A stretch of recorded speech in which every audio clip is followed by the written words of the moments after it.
Hi, I'm Dustin Abbott, and I'm here today to give you my definitive review of the new Tamron 28-75mm F2.8 VXD, and it is a G2, which means it's a second generation lens and a follow-up to the extraordinarily popular 28-75mm F2.8 RXD that was released in about mid-2018.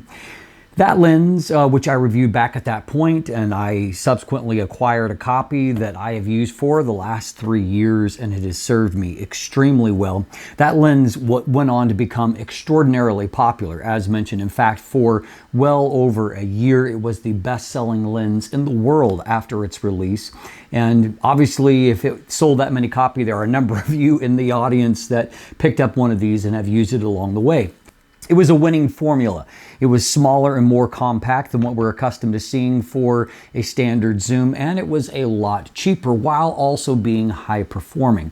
And so it was a formula that caught on for many people, and there were certain things we were willing to overlook. The build is just, okay. There were no features, just a bare barrel and just the two rings here. Not a whole lot going on the outside, but it did have weather sealing inside. It had a quality RXD focus motor, and it had very strong optics. Enter the G2, a lens that I don't know that any of us necessarily saw coming, because this was not a lens that there was any glaring flaw to. But having spent time with this new generation lens, it is a lens that is basically improved in every facet. And maybe most intriguing, Tamron has managed to give us improved build, handling, features, autofocus, and optical performance, and is basically charged us the same price. Right now, and there is about a $20 difference, US dollar difference in the price between these two lenses, and you can pick up this new lens for $899 US dollars, which obviously is a bargain for a lens that brings so much to the table. And we'll break all of that down today in our definitive review in lots of detail, but first, a word from our sponsor. Today's episode is brought to you by Phantom Wallet, the minimalist, modern wallet that sets you free from a bulky traditional wallet while also making it easy to access your cards and money when you need them, thanks to their unique fanning mechanism. Visit phantomwallet.com to check out their unique sizes, styles, and finishes that span from aluminum to wood to carbon fiber. You can even customize your wallet with new accessories like a money clip, cash holder, ID display, and even the Chipolo tracking integration if you're the kind of person who loses their wallet. Use code DUSTIN15 for 15% off when you're ready to check out. So we're going to start by taking a look at the build and improvements to not only the handling of the lens, but also to the feature set here. There's a little bit more going on here, and we have moved upscale. Let's take a look at why. The first thing that stands out is that while the lenses have a really similar overall profile, the new G2 version has a much more upscale look that in large part has to do with the combination of a new finish, which is both glossier while also being more resistant to fingerprints and scratching. So a new finish that looks just a little bit more upscale, and then also the sculpting in the design allows the rings to be raised a little bit more. This lens has a really kind of flush profile, and thus it loses some of its personality, while this has a little bit more shape to it and I think is the better looking lens. It definitely feels better in the hands. The new contours do give it some ergonomic improvements. Also very notable is a difference in the manual focus ring, which is the first ring here. The original ring was, it was there. We'll leave it at that. This ring is much improved in both the feel of the grip, but then also in the damping. And as we'll get to in just a moment, through the USB port, you can also change a lot of the behavior of the ring. Likewise, the zoom mechanism here, the zoom ring itself feels better, smoother, better ribbed. And just in the overall process, one thing that was interesting that I noted is that there is a considerable difference in the amount that they zoom out. And so close to a centimeter right under that of extra extension on the original G1. The reason for that, I don't actually know. Other thing worth noting is that they have redesigned the rear caps to be slimmer and lower profile, a better fit for kind of the Sony aesthetic as compared to the older caps that are kind of inherited from the DSLR design. And so I think that's a nice touch as well. They still have the same kind of accent ring here. And overall, again, kind of a similar look and feel, and overall similar dimensions, though not identical. The new lens is a little bit wider in diameter. It is 75.8 millimeters. Compared to 73 millimeters, but it doesn't necessarily feel wider in the hand, again, because a lot of the places where you grip it are in the sculpted areas. But it is also just a tiny bit shorter. It is 117.6 millimeters versus 117.8 millimeters. So not enough to make any kind of real world difference. And the bigger difference in their apparent height has to do with those lens caps, not the lens itself. The weight, however, is reduced 10 grams from 550 grams to 540 grams. So kind of nice to get a lens that feels more upscale, but is actually lighter in operation. We now have a focus hold button that works in conjunction with a weather-sealed USB port. Now, by using the USB port, you can connect it to a computer and download Tamron's lens utility software. It's a free download, and you can program a lot of behavior that you access by using the focus button or just in general. And so including in that, you can, as noted, tweak the behavior of the focus ring. You can choose which direction you want it to go, whether you want it to be linear or non-linear in operation. You could even determine how much focus throw you're comfortable with and set that. That's obviously very, very nice. You can also program to where you can use this to select between autofocus and manual focus, which could be a nice touch. You can program it to where it changes the behavior of the focus ring to where you can switch between using it as a focus ring or using it as an aperture ring. You could do some focus presets. We'll talk a little bit more about that when we talk about our autofocus. And so anyway, there's a variety of other functions. And then of course you can just program function in the camera, just like a typical focus hold button. But obviously that does add to the general usefulness. Lens hood, pretty much the same, nothing really new to report. This does have fluorine coating on the front element. It does have a thicker gasket than the previous version here. And as you can see from this diagram, it does have a number of internal seal points. I count of about 8 in total. And so obviously we have a nice degree of weather sealing as well. Everything else is pretty much the same in terms of the physical appearance. There are still 9 rounded aperture blades. And again, 6-7 millimeter front filter thread, as has been shared throughout a lot of these. You do have a little bit of a tweak to the minimum focus distances in that you can focus basically 1 centimeter closer at both the wide and the telephoto end. And so that does give you just a little bit higher level of magnification. Up to about 0.37 times on the wide end and about 0.24, 0.25 times on the telephoto end. So mostly it's on the wide end that you get a little bit more magnification, though I did note, as we'll see in our image quality section, that you're getting a better performance up close as well. In general, however, there are some nice improvements here that while they don't radically change the lens, its overall dimensions and profile, it just makes for, as noted, a more upscale feeling lens, has more features, more, customization to it, and just a better overall experience using it.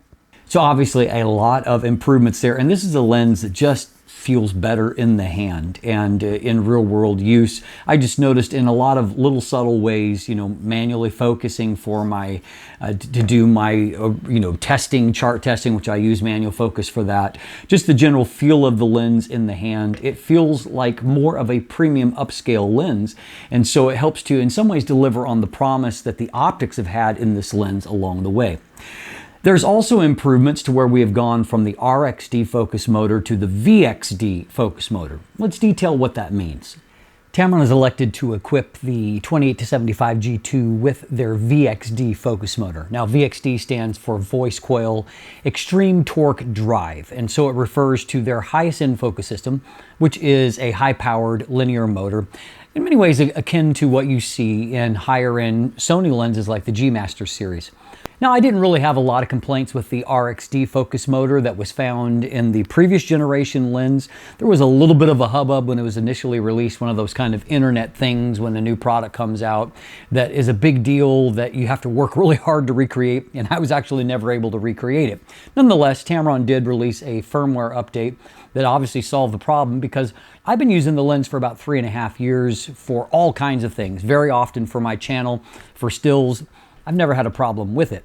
But in this case, Tamron says that they have increased focus speed going from minimum focus to infinity by about 100%. And so the VXD is an obvious improvement.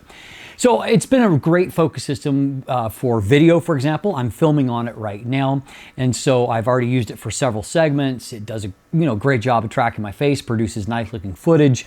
But as far as the focus goes, if I'm approaching the camera, it's very smooth. There's no signs of visible stepping. Likewise for focus pulls, nice and smooth. And of course, as already discussed, through the USB-C port, you have quite a bit of control over what you can do with focus for video, including changing the speed for focus pulls. You can, program a preset A to B, a focus pull to where you just automatically have those distances set in. And of course, then you have abilities to tweak the behavior of the manual focus ring to get, the exact kind of control that you want. And so in many ways, it's a very versatile focus system for video use. And beyond that, of course, I had very good focus results in a variety of focus situations. Whether it was low light, the shot of Loki is at ISO 6400, a very dim room, and yet it locked right onto the eye and delivered perfectly focused results. Likewise, I did a portrait session with my youngest son, alongside while I was testing the 35 to 150, and at a variety of different focus distances, I was able to get just perfectly focused results, always locking onto the eye, always delivering the kind of focus results that I want. And so basically whatever I was doing, whether focusing very close up, focusing at medium distances, at further out distances, I just had basically perfectly focused results. So obviously the VXD focus system is doing the job that Tamron wants of it, and is a significant upgrade over the RXD system on the previous generation lens. And of course, best of all, it's an upgrade that comes at no cost to us. So we've got improved performance when it comes to handling. We've got improved performance when it comes to autofocus. And Tamron has even managed to deliver some really impressive optics out of this lens as well. The moment that I was looking through Tamron's press release and I got to the section where I saw the MTF charts, and in particular saw the MTF charts as compared to a lens that I already knew to be quite good optically, I knew that this was going to be a special lens optically. And certainly if you look at MTF charts, it is, at least on par with the G Master lens. It betters the Sigma 24 to 70mm. This is a lens that's got a lot going on optically, and we're going to break that down in detail now.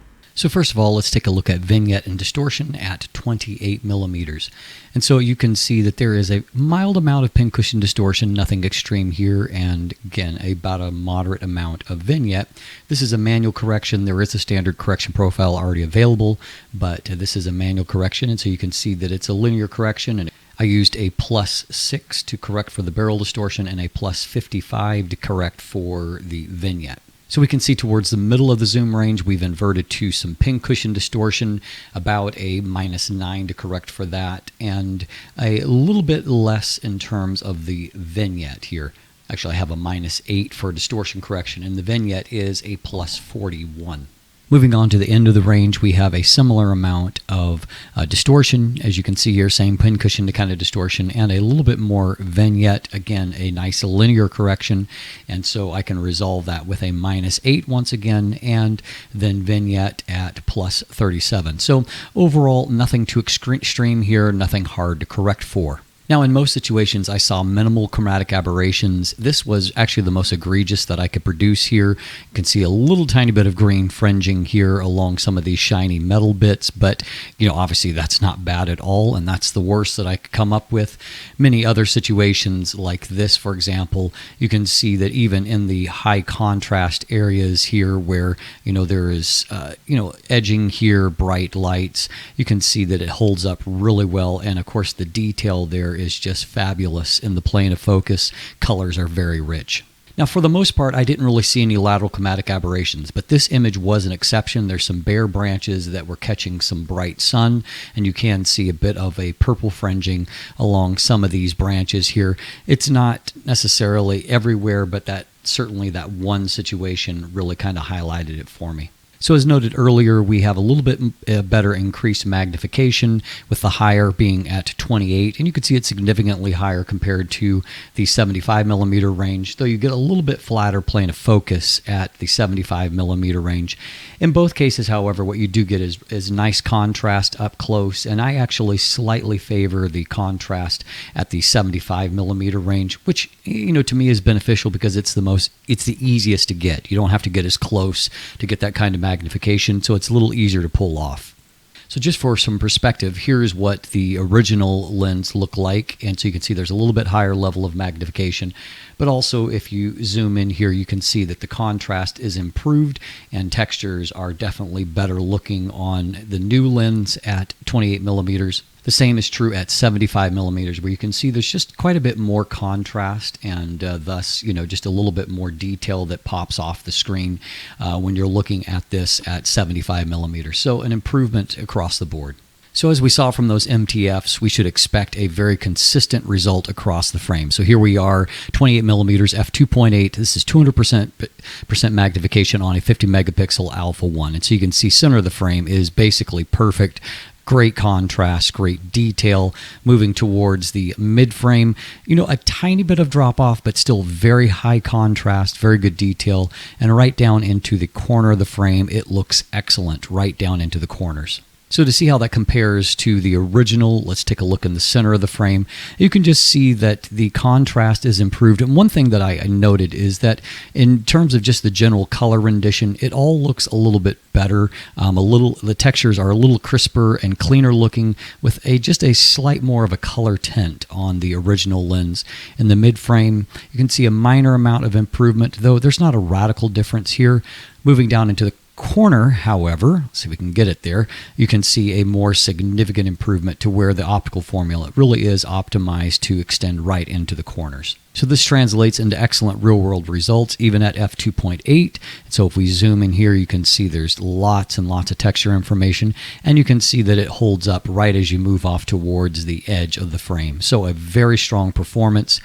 If we take a look closer up here at a real-world image, we can see that there's just a tremendous amount of detail that is rendered, very minimal amount of chromatic aberration, as you can see, just a tiny bit, but overall just really good looking image and very nice color rendition as well. So is there more if you stop on down? There is a little bit more in terms of contrast. As you can see here now at f4 on the right, everything is basically flawless in the center of the frame. The mid frame is notably improved in terms of contrast, and even the corners, though they were excellent before, they just look a little bit more excellent, just a little crisper in terms of the rendering of some of this fine information. From f4 to f5.6, not a whole lot more to be realized in the center of the frame.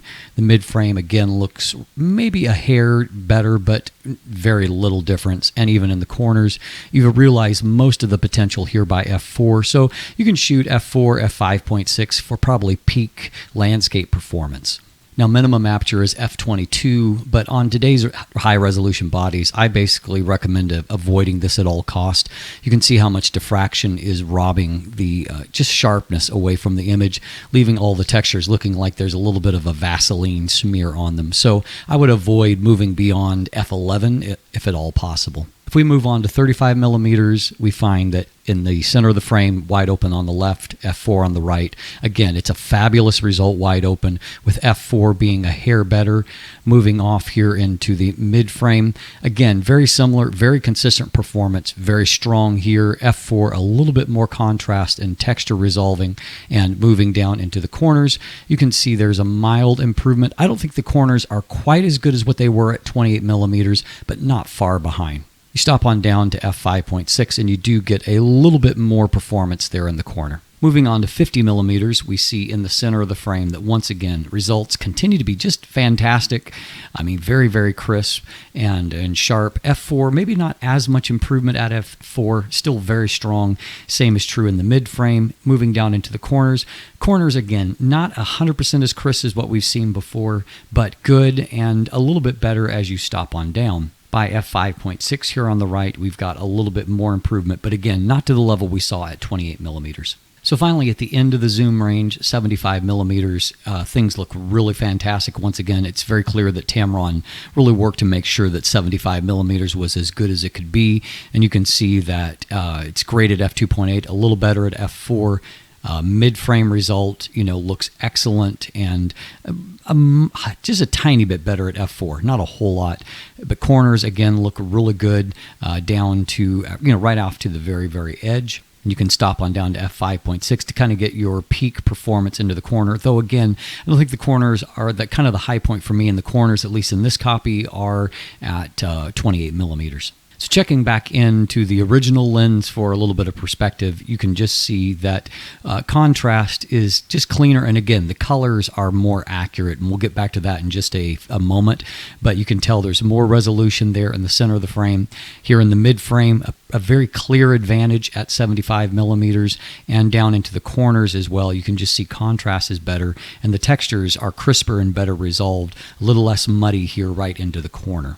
So this translates into really great real-world contrast and just resolving. You can see, zooming into these links, just how beautifully rendered all the textures, and the contrast is really fantastic. And the bokeh here, both before and after the plane of focus, is nice. Here's another example that shows off some good-looking bokeh rendering and also some really great textures on the plane of focus there. This early morning frost shows off another image that really, to me, has a really nice soft bokeh rendering to it, and I think very artful in these places here. So you can definitely tell that the bokeh is improved, and we'll dive into that more in our comparison episode later on. This image I really love, and so it kind of both highlights our great color and contrast that we were able to get out of the lens, which is fantastic, but also shows that it is quite resistant to flaring. And so let's dive into that for a moment. Here, wide open, we can see just basically one little ghosting artifact down here. Contrast is very good and is held up well. If we stop on down to f11, I've got a couple of other ghosting artifacts here, but you can also see that the sunburst effect is a nice addition, and again, contrast is held up well. This was basically my worst case scenario that I was able to get for flare. I can't tell you how intense the sun was in this particular scene. I didn't even know if this picture would really turn out, but it's really not too bad. There's more of a ghosting artifact here. This is about mid aperture, f5.6 or so, but contrast has held up well, and it's still a pretty decent image considering how challenging the situation was. Here's an image that I thought really held up well, like very strongly backlit, as you can tell, but the colors remain good and contrast remains strong despite that very intense sun right there in the frame. Another one here that shows off, I really think the detail there is fantastic and just shows how good the wide open contrast is. And again, the quality of the blur is just a little bit smoother. And then if you have, again, this is the sun behind at a more advantaged position and at a good landscape aperture, you can see that the lens is able to resolve great detail throughout the frame. Again, 50 megapixels here, but everywhere you look in the image, there's just really crisp textures and no aberrations that are marring things, good color, just a very strong optical performance in the combination of contrast and resolution. I also found coma performance was pretty good. You can see in the middle of the frame, star points are nice and crisp, no issues there. You can see must be some kind of like galaxy or something that's spinning there. But if we move off to the edge of the frame, we can see that there's not a whole lot of wings that are growing on anything. I'll jump over here, some bright star points here. This is kind of the worst I've seen here. Just a little bit of stretching and elongating, but not really too bad in terms of overall coma smear. And so again, another useful application for this lens. And the fact that it doesn't have crazy vignette, it helps it to be a better lens for shooting the night sky as opposed to some other zooms where they have really heavy vignette on the wide end. I also found this to be a nice portrait lens, and so you can see that, contrast is really, really great. And as we've talked about already, focus was excellent for my portraits, and even more at a distance, you can see that, there's a nice kind of three-dimensional quality to the image. And, again, I've done a little bit of a toning look here, but a nice looking end result. And then zooming in, you can see that we've got, again, a nice three-dimensional look, good contrast. And in fact, if we compare the new A063 A063 with the earlier A036 and look at the skin tones, we can see a little bit of what I was talking about in terms of the color accuracy. You can see that color tones are just a little cleaner here, where there's just a tiny bit of a yellow tint to that. You can also see the improved contrast, like at the around the eyelashes, just make them pop, and thus the eyes pop a little bit. They just look a little more darker and more intense. And then, of course, there's more textures in the skin and a little more contrast in the hair. All of those things just add up to a lens that has moved up to a new level optically. You can also tell, quick look here, that the bokeh is smoother, just less of that nervous quality towards the edge of the frame. One final portrait here, and so you can, again, you can see detail looks great, skin tones look good, and of course the background is nicely rendered as well. Overall, a really strong optical performance. So much like I said at the conclusion of the new Tamron 35 to 150 millimeter f2 to 2.8 review, which you need to check out if you haven't already, I just felt like there was a special quality to the optics of this lens. And we saw it even in some of the subtle ways. It's not just the improved sharpness, it's the smoother bokeh. It's also the better rendering of skin tones and just a more nuanced, accurate, I would say, color balance to the glass and the optics there. Just kind of across the board, there is that kind of special pop that sets apart a lens that is exceptional from a lens that is just very good. And I would say that that's what we've got here. We have in the lens that Tamron called the A036, the first generation lens, this was a very good lens. And it had a few shortcomings in terms of what's not there, but we were willing to overlook it because it gave us so much for so little. In this case, Tamron has really upped what they're giving us. But again, it's still for so little, relatively speaking. And so in many ways, I think that this lens is almost like fan service to the many, probably hundreds of thousands of people that have purchased, maybe even to the millions that have purchased a copy of this lens or the previous generation lens. And now we have got something that is better still. And of course, I think that by the time that we see the Mark II of the G Master lens, you know, Sony's going to have to really kind of pull out the stops to exceed what we have got here. So what are the limitations? For some photographers, it's still a matter of the fact that this doesn't go to 24 millimeters. And so some people feel it's just not wide enough, and maybe it isn't for their shooting needs. However, if you don't mind going only as wide as 28 millimeters, this is a lens that delivers probably about as much bang for the buck as what you're going to find in a zoom lens on the Sony FE platform. And so that makes it an easy recommendation. The challenge is, of course, if you already bought this lens, do you hang on to what you've got or do you sell it and upgrade to the new one?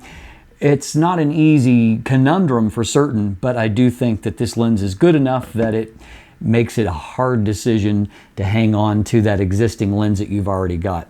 They've really knocked it out of the park, and I suspect we'll see a lot of these lenses on the used market. And so if you're someone that's on a tight budget, keep your eye out on the used market, because you may just find a good deal on this lens because of somebody who's just got to have the new G2 lens.